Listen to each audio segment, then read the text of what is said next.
Already friends, वो Canada ने सिखा दिया, लोगों को सही जज बात। करना सिखा दिया। करता था वो मेरे को ऐसे ट्रीट करती थी जैसे मैं उसके घर का मेंबर हूँ। नहीं पता। और 2 रूल मैंने सीखे हैं अगर आपको कुछ भी खरीदना है, ठीक है। So hi everyone, welcome back to my channel. I hope you guys are doing good. So सबसे पहले मैं सबका थैंक्स करूंगी स्टार्ट करने से पहले कि thank you for 20K subscribers and हम 20K की फैमिली हो चुके हैं अब। और आज की वीडियो मेरे लिए बहुत ज़्यादा स्पेशल है क्योंकि मुझे कनाडा में आए 3 साल हो गए हैं। एनिवर्सरी नहीं है बट आज मैं अपना एक्सपीरियंस आपके साथ शेयर करूंगी कि कनाडा ने हमें क्या सिखाया है। ये देखो पॉपकॉर्न खा रहे हैं, मजे कर रहे हैं। किस तरीके से कनाडा ने हमें एज अ पर्सन चेंज कर दिया। एग्जैक्टली हम क्या थे और क्या हो गए, तो इसके बारे में बात करते हैं। So without wasting any more time, let's get started with this video. देखो भाई, सारी चीजें बताने से पहले मैं आप लोगों को एक चीज बताना चाहूंगा, एक कंप्लेंट करना चाहूंगा।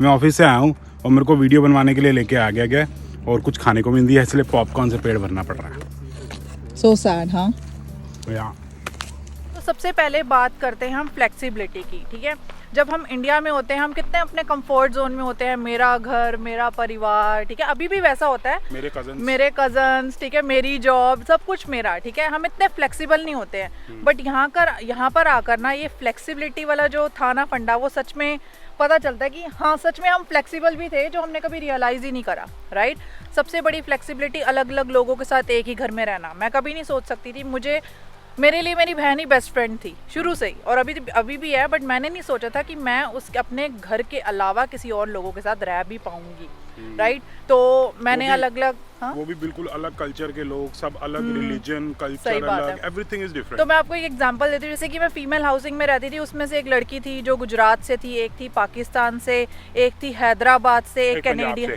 हाँ, एक पंजाब से, एक कनाडा की थी, दिल्ली से, और मैं दिल्ली की। तो मतलब इतना मज़ा आता था ना, मतलब इतना मल्टी कल्चरल हमारा घर था, बहुत ही मज़ा आता था, चीज़ें सीखने को मिलती थी। ठीक है, और वेदर के साथ अडेप्ट होना, बहुत सारी चीज़ें ऐसी हुई जो मैंने कभी सोचा ही नहीं था कि वो मैं हूँ और वैसा हुआ। आपके साथ भी ऐसा हुआ था? मेरे साथ भी सेम हुआ था। मतलब जो 2 साल स्टूडेंट टाइम था ना कनाडा में, उसने बहुत चीज़ें सिखाई। मतलब जो भी चेंजेस आए लाइफ में, उसको एक्सेप्ट किया कि भाई चलो बेसमेंट में रहना पड़ रहा है, या फिर ऐसे घर में रहना पड़ रहा है जहाँ से छत से पानी टपक रहा है, हाँ। या फिर बढ़िया घर में भी रहना पड़ रहा है, गैस स्टेशन पे जॉब करनी पड़ रही है, नाइट शिफ्ट कर रहे हैं, आलू की बोरियां उठा रहे हैं। तो जो भी चेंजेस आए उसको एक्सेप्ट किया और ध्यान में ही रखा कि यार सामने अपना फोकस है कि बढ़िया करियर बनाना है, कनाडा में कुछ बनना है। सही बात है। तो ये फ्लेक्सिबिलिटी वाला जो फंडा है ना, ये कनाडा ने बहुत ही बढ़िया सिखा दिया है, फ्लेक्सिबल रहो। सही बात है। तो ये इससे हमें अब कभी प्रॉब्लम भी नहीं होती है कि अब क्या करना है, कि जो भी आएगा तो देख लेंगे, उसको ऐसा होता है। जो भी आएगा सामने उसको एक्सेप्ट करो। सही बात है। और उसको पॉजिटिव वे में लो कि हाँ ये कुछ सिखाएगा हमें। सही बात है। ठीक है, तो चलते हैं अगले पॉइंट की तरफ। चलो। राइट, सो अगले पॉइंट की तरफ चलते हैं, जो कि है कि I have become more polite and काम। फ्रेंडली भी बहुत ज़्यादा। सही में उसका रीज़न ये है, मैं आपको एक एग्जांपल समझाती हूँ कि मैं जब यहाँ पर मतलब कनाडा में नई आई थी, तो पहले दिन मैं बस स्टॉप पे जा रही, एक अंकल ने मुझे हाय बोला। मानोगे मतलब बहुत ही वियर्ड बात है, मैंने उनके हाय का रिप्लाई नहीं करा क्योंकि मुझे बहुत वियर्ड की, मतलब मैं जानती नहीं तो मैं क्यों करूँ। राइट, थोड़ा ऐसा सा लग रहा था।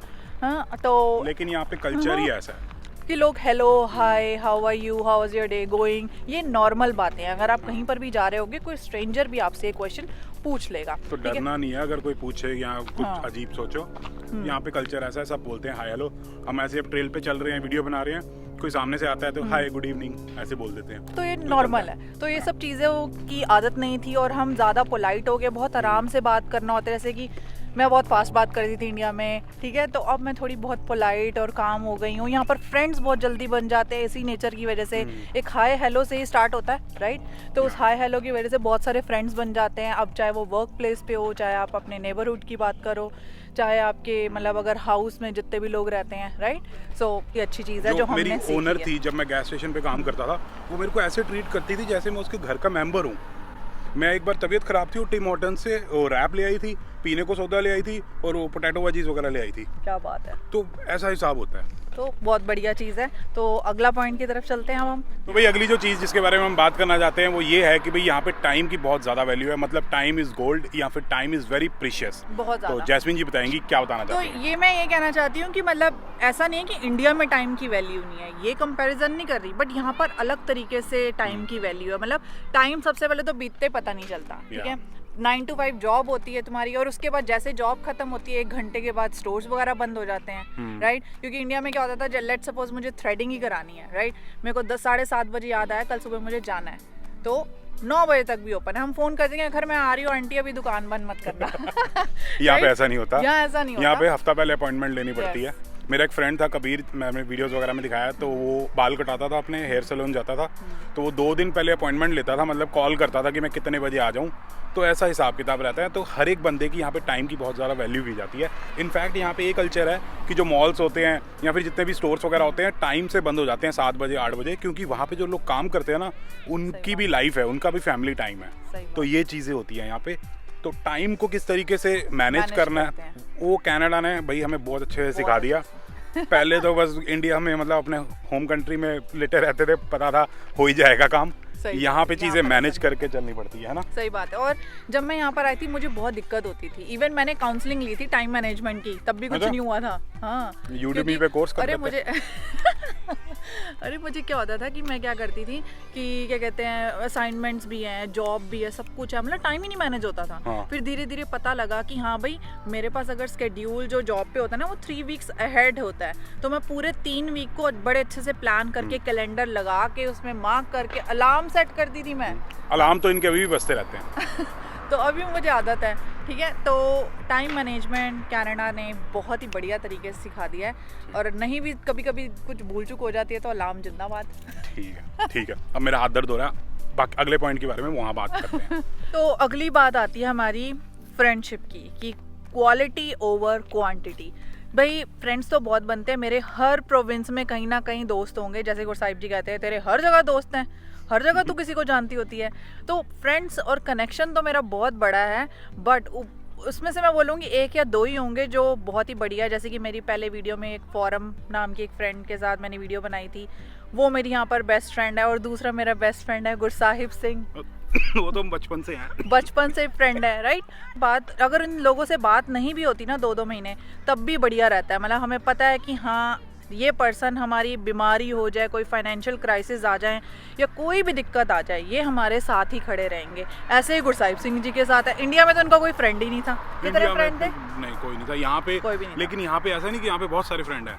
यही बताना चाहते हैं कि यहाँ पे ये सिखाया है कि भाई लोग बहुत मिलेंगे आपको, सही बात, लेकिन आपको चूज करना है कि कौन क्वालिटी वाले हैं और कौन क्वालिटी वाले नहीं है। मतलब क्वांटिटी आपके सामने बहुत होगी, you have to select quality friends. वो कनाडा ने सिखा दिया, लोगों को जज करना सिखा दिया कि कौन सही है कौन गलत है। सही बात है, आपको देखना है आपके लिए कौन सा बढ़िया है। सही बात है। अगला पॉइंट बोले, मेरा हाथ थक गया। चलो तो भाई यहाँ पर आके एक और बहुत ही बड़ी चीज़ हमने सीखी है, जो है age is just a number. अब बैक होम क्या होता था, 26 तक शादी कर लो, नहीं होगी तो बुढ़े से शादी होएगी, 30 तक क्या कर लो, बच्चा कर लो, 32 तक तुम घर ले लो, 35 तक सेटल हो जाओ, ये कर लो। अगर नहीं किया तो 50 लोग होते हैं ताने मारने वाले, राइट। सो यहाँ पर ना एज सिर्फ नंबर, आप किसी भी एज में अपना जो है करियर स्टार्ट कर सकते हो। मेरे खुद के मैनेजर ने 42 ईयर्स की एज में ही अचीव, जो उसने अचीव करना था गोल को, वो अचीव करा है, राइट। तो यहाँ पर लोग क्या होते हैं 50 साल की उम्र में अपना पार्टनर ढूंढने की, जो सिंगल होते हैं वो अपने लिए पार्टनर ढूंढ रहे होते हैं, लाइक 50 साल की उम्र में या 55 साल की उम्र में। तो ये होता है। और एक और चीज़ मैं आप लोगों को बताना चाहूँगा कि कोई टाइमलाइन नहीं है कि भाई 32 साल की उम्र तक आपको घर लेना है, या फिर 34 साल की उम्र तक आपको घर लेना है, या फिर 28 साल या 27 साल की उम्र में आपको गाड़ी लेनी है, या कनाडा अगर आ गए तो गाड़ी तो लेनी है, गाड़ी नहीं है तो आप भाई यहाँ पे सक्सेसफुल नहीं हुए।